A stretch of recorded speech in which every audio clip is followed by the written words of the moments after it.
नमस्कार दोस्तों।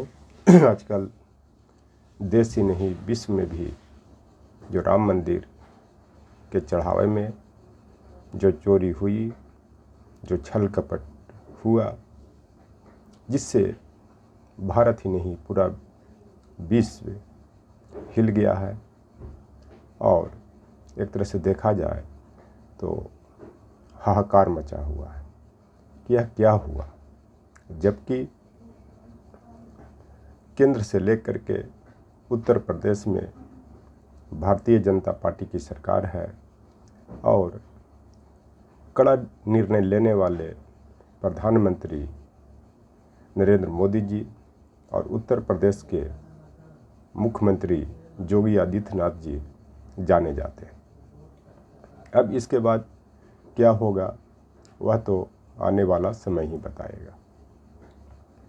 तो इस संदर्भ में कबीरदास ने कहा है, संतो धोखा काहू कीनू, गुण में निर्गुण निर्गुण में गुण है, बाट छोड़ी बाहे क्यों बहिए।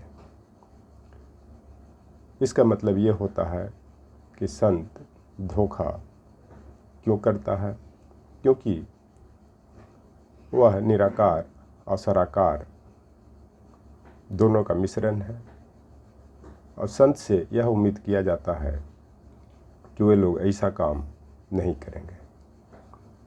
इसी कारण संत और आम आदमी में अंतर यह है कि संत जब जनता के सामने आते हैं तो अपने मन के दुर्भावनाओं को रोक कर आते हैं, जबकि आम जनता में ऐसी प्रवृत्तियां नहीं पाई जाती। इसका तात्पर्य यह है कि जब आम जनता के पास धन दौलत पैसा या मन में दुर्भावना या दुराचार आता है तो वह रोक नहीं पाता है, लेकिन संत के पास सामने जब धन दौलत या अन्य तरह के जो वस्तुएं हैं या उनके सामने फीमेल भी आ जाती हैं तो संत अपने अंदर के जो दुर्भावना है या दुराचार है उसको रोक करके आम जनता के सभा में या प्रवचन देने के लिए आते हैं। तो इसी कारण वे संत कहे जाते हैं। लेकिन जो संत इस तरह के प्रवृत्तियों को नहीं रोकते हैं तो उनको समाज के लिए धोखेबाज, समाज के लिए दुराचारी, समाज के लिए खतरा माना जाता है। जैसे आपने राम रहीम का नाम सुना होगा आप लोगों ने, या इस तरह के बहुत से संत हैं।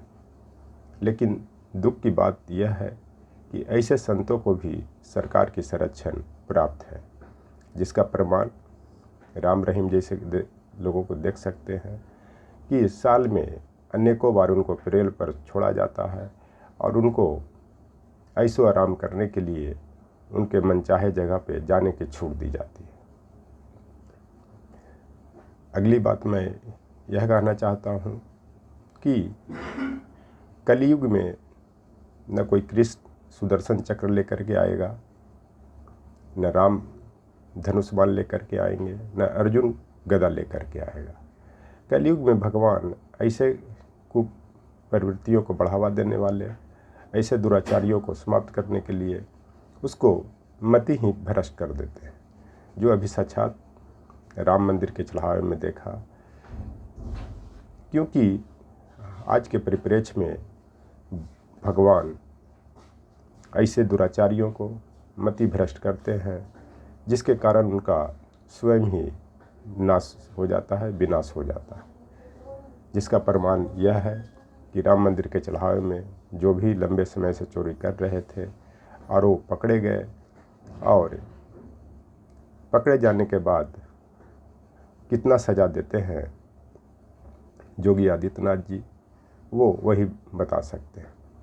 क्योंकि वो इनकाउंटर बाबा के नाम से भी जाने जाते हैं और छोटी गलती करने पर उन्होंने खास करके अपने विपक्षी दल के समर्थक को दिन दहाड़े इनकाउंटर करवाया।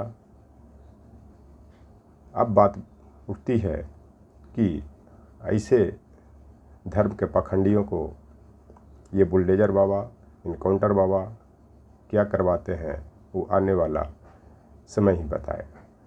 क्योंकि छोटी से छोटी अपराधी प्रवृत्ति के लोगों को भी इन्होंने उनका आलीशान बंगला, आलीशान घर को तहस नहस कर दिया।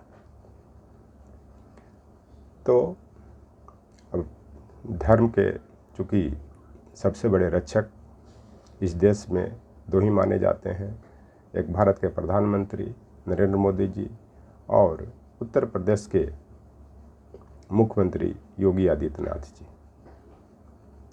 अगली बात, रामधारी सिंह दिनकर ने कुरुक्षेत्र में भीष्म पितामह से कहवाया है, हिले डुलो मत, अपना रक्त मुझे पीने दो, अचल रहे साम्राज्य शांति का, जियो और जीने दो। इसका मतलब यह है कि जब भीष्म पितामह सैया पर पड़े हुए थे, मरणासन पर पड़े हुए थे, उस समय उन्होंने यह वक्तव्य दिया था।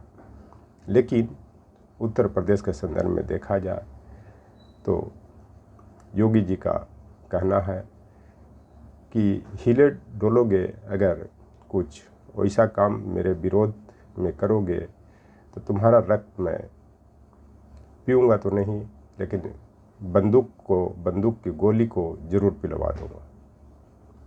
क्योंकि इनका साम्राज्य अचल रहना चाहिए, समाप्त नहीं होना चाहिए। और इसके बाद वो कहते हैं कि तभी तुम्हें जीने दूंगा और मुझे भी जीने दो। इसका तात्पर्य यह हुआ क्योंकि किसी भी कविता के पंक्तियों को व्याख्या तत्कालीन संदर्भ में अपने अपने तरीके से विद्वानों की तरह, शिक्षाविद की तरह, कवियों की तरह किया जाता है। क्योंकि कोई भी रचना या कविता की पंक्तियाँ एक तरह से शाश्वत हो जाता है, कालजयी हो जाता है, लेकिन समय के अनुसार उसके भाव में परिवर्तन आता है। तो जो ये कुरुक्षेत्र की जो मैंने दो पंक्तियाँ आप लोग के सामने प्रस्तुत किया, वो कहीं न कहीं यही दिखाता है कि अगर आप हिले डोलोगे तो आपको इनकाउंटर कर दिया जाएगा, आपके घर को तबाह कर दिया जाएगा, आपको परिवार का नष्ट कर दिया जाएगा। इसलिए अगर आप लोग को शांति से रहना है तो मेरा साम्राज्य को चलने दो, नहीं तो फिर समाप्त होने के लिए तैयार रहो।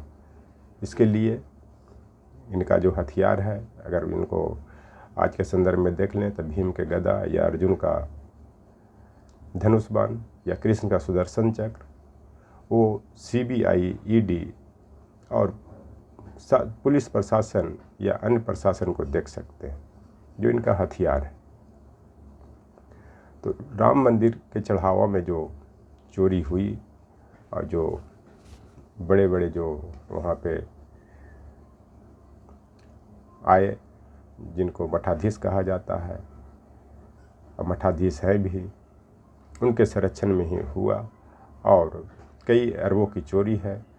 जबकि इस घटना को आम आदमी पार्टी के सांसद संजय सिंह जी ने जब संसद में इन लोगों को कहा था कि राम मंदिर के चंदा चोर, क्या बात करोगे, तो उसी समय प्रधानमंत्री नरेंद्र मोदी जी और अमित शाह जी को अलर्ट हो जाना चाहिए था, जांच पड़ताल करवानी चाहिए थी।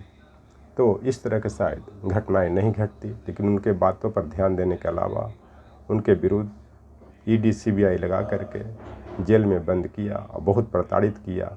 एक तरह से उनकी हाय भी इन लोग के लगा, चूँकि आज के डेट में न कोई राम बन सकता है न कृष्ण बन सकता है, चूँकि